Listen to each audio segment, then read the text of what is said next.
7ویں صدی کے ابتدا میں اسلام کا آغاز ہوا اور تیزی سے پھیلنے والے مسلمانوں نے سال 637 میں یروشلم فتح کر لیا اور اس کے ساتھ دنیا کے ایک بڑے حصے پہ مسلمانوں کی حکومت بن گئی، جس کی بنیاد خلافت راشدہ کے نظام پہ قائم تھی۔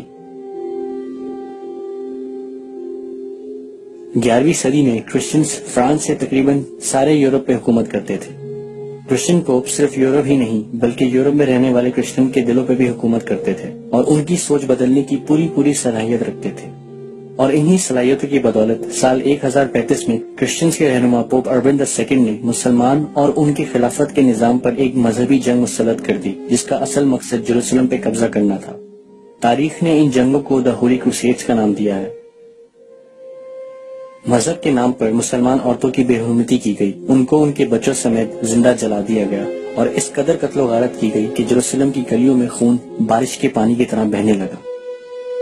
یروشلم پہ کرسچنز کا قبضہ ہو گیا اور اس خون خرابے کو سب سے زیادہ کامیابی سے انجام دینے والے وہ چند لوگ تھے جو باقی عام کرسچن فوج سے بہت الگ تھے، جو بظاہر اپنے آپ کو کرسچن ظاہر کرتے تھے مگر اصل میں وہ بنی اسرائیل یعنی یہودی تھے، جو جھوٹ اور سازش سے کرسچن دنیا میں مسلمانوں کے خلاف فساد پھیلا رہے تھے، جن کے مقاصد یروشلم کو حاصل کرنے کے علاوہ اور کہیں آگے اور کہیں زیادہ شیطانی تھے، اور اپنے مقصد کو پانے کے لیے یہ کوئی بھی قیمت چکانے کے لیے تیار تھے۔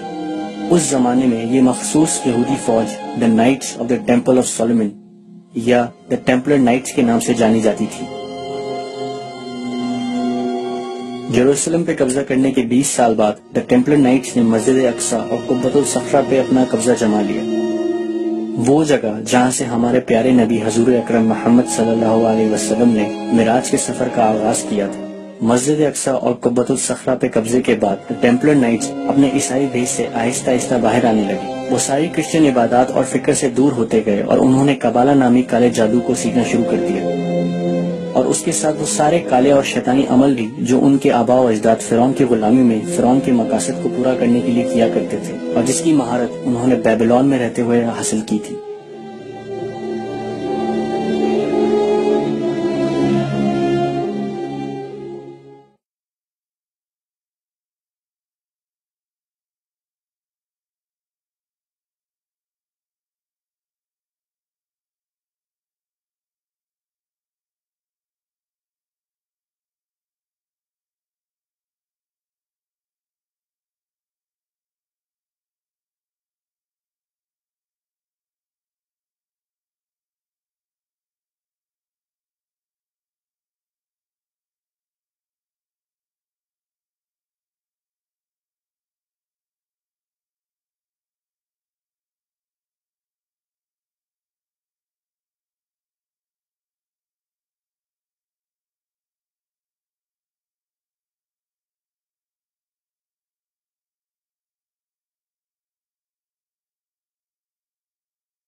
ٹیمپلر نائٹس کی یہ سرگرمیاں کرسچن مذہبی آداب سے بالکل الگ تھیں۔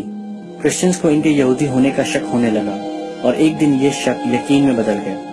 کرسچنز کے ایمان کے مطابق وہ یہودی تھے جنہوں نے حضرت عیسیٰ کو نعوذ باللہ سولی پہ چڑھایا تھا، اس لیے کرسچنز یہودیوں کو اپنا مذہبی دشمن مانتے تھے۔ سال 1314 میں پوپ کلیمنٹ V نے دی ٹیمپلر نائٹس کے سربراہ جیک ڈی مولے کو پھانسی دے دی اور باقی ٹیمپلر نائٹس کا صفایا کرنا شروع کر دیا، اور جب وہ پوری طرح سے ختم ہونے لگے تو ٹیمپلر نائٹس نے یروشلم کو چھوڑ کر کسی محفوظ جگہ میں پناہ لینے کی سوچی۔ وہ یروشلم سے فرار ہو گئے اور اس بار وہ ایسی جگہ گئے جہاں ان کو وہ حالات ملے جن کا وہ پوری طرح سے فائدہ اٹھا سکتے تھے۔ دی کنٹری آف اسکاٹ لینڈ، جو اس وقت انگریزی حکومت سے آزادی حاصل کرنے کی جدوجہد میں مبتلا تھی۔ ٹیمپلر نائٹس اس آزادی کی تحریک میں شامل ہو گئے۔ اسکاٹ لینڈ کے لوگوں کے لیے نائٹس ایک نئی امید اور ایک نیا ہتھیار تھے۔ نائٹس کو معمول سے زیادہ جنگی تجربہ تھا جو انہوں نے مسلمانوں کی طاقتور فوج سے 200 سال تک لڑ کے حاصل کیا۔ بالآخر وہی ہوا جو اسکاٹ لینڈ کے لوگوں نے سوچا تھا۔ ایک خودریز جنگ کے بعد اسکاٹ لینڈ آزاد ہو گیا، اور جہاں ٹیمپلر نائٹس کا نام ختم ہوتا نظر آ رہا تھا، وہاں ٹیمپلر نائٹس واپس ایک بار پھر اپنے مقاصد کو پورا کرنے کے لیے پہلے سے کہیں زیادہ طاقتور اور تیار تھے۔ اپنے مقاصد میں کسی بھی قسم کی رکاوٹ کو دور رکھنے کے لیے اس بار انہوں نے جنرلوں اور وزیروں کو چھوڑ کر ملک کے بادشاہ کو اپنی مٹھی میں رکھنے کا فیصلہ کیا تاکہ آنے والی کسی بھی رکاوٹ کے اندیشے کو بھی یہ جڑ سے ختم کر سکے۔ لیکن اپنے آپ کو اور اپنے مقاصد کو خفیہ رکھنے کے لیے دا ٹیمپلر نائٹس کا اپنے نام کو لوگوں کے ذہن اور زبان سے ختم کرنا ضروری تھا۔ اسکاٹ لینڈ کی آزادی کے بعد دا ٹیمپلر نائٹس نے روزلین چیپل نامی جگہ کو اپنی پناہ گاہ بنائی، وہ جگہ جو آج تک اسکاٹ لینڈ میں ان کی موجودگی کی نشانی بن کر کھڑی ہوئی ہے۔ ٹیمپلر نائٹس کی آنے والی نسلیں اسکاٹ لینڈ کی حکومتی طاقتیں بن گئیں۔ سال 1603 میں کوئین الزبتھ دی فرسٹ کی موت کے بعد انگلینڈ کی حکومت کا کوئی وارث نہ بچا۔ سیاسی اخلاق کی بنیاد پہ اسکاٹ لینڈ کے king James the fifth England کے نئے حکمران بن گئے اور اسکاٹ لینڈ اور انگلینڈ کو ملا کر ایک نئی ریاست قائم کر لی۔ جو طاقت ٹیمپلر نائٹس کی اسکاٹ لینڈ تک محدود تھی اب وہ پورے برٹش آئلز تک پھیل گئی۔ اگلے 100 سال تک ٹیمپلر نائٹس کی سرگرمیاں خفیہ طور پر جاری رہی اور انہوں نے اپنے آپ کو باہری دنیا سے بالکل چھپا کر رکھا تاکہ باہری دنیا میں وہ اور ان کا نام بھلا دیا جائے۔ لیکن اس سارے وقت میں وہ برٹن پہ اپنی اختیار کی مضبوطی بڑھاتے رہے، یکجہت ہو کر اپنی تعداد بڑھاتے رہے اور اپنے مقاصد کو انجام دینے کے لیے منصوبے بناتے رہے۔ دنیا کے ہر قسم کے ادارے اور مذہب میں انفلٹریٹ کر کے ساری اہم پوزیشنز پر اپنا قبضہ جما کر اپنا اختیار قائم کر لیا۔ That the release of Dajjal, the release of the Antichrist into the world took place in the lifetime of Prophet Muhammad alayhi salatu wasalam. If he is released into the world, then where is he? We now come to another intriguing event. A companion of the Prophet alayhi salatu wasalam, his name is Tamim Dari. He came to the Prophet alayhi salatu wasalam and narrated an event which occurred. The Prophet listened and then he said to the people, "Sit down, I have something to say to you." Tamim Dari came to me and told me something about the Antichrist which confirms what I have been saying to you. And now we get the story from the blessed lips of the Messenger of Allah. What is the story? Tamim ad-Dari and some 30 or 40 of his companions went on board a ship. And then the storms came and blew the ship for a whole month before they arrived at an island.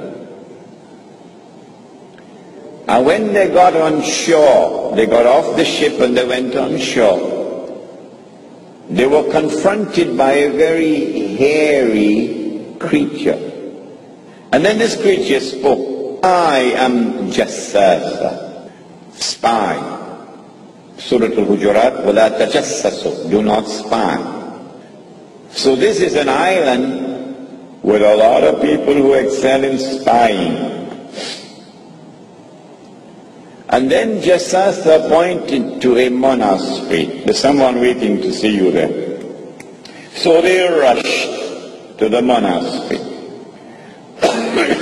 And there they found this young man, powerfully built, with curly hair. His hands were chained to his neck. His feet were chained. And this man began to question Tamim ad-Dari and his companions. A number of very interesting questions, but I don't have time to tell you all of them. And then he said, I am Dajjal. I am the Antichrist. And so now we know, up to this moment in time, The Antichrist is not as yet released, but he is on an island which is about 1 month's journey away from the Arab world by sea. An island which has excellence in spying. Question: which island is it?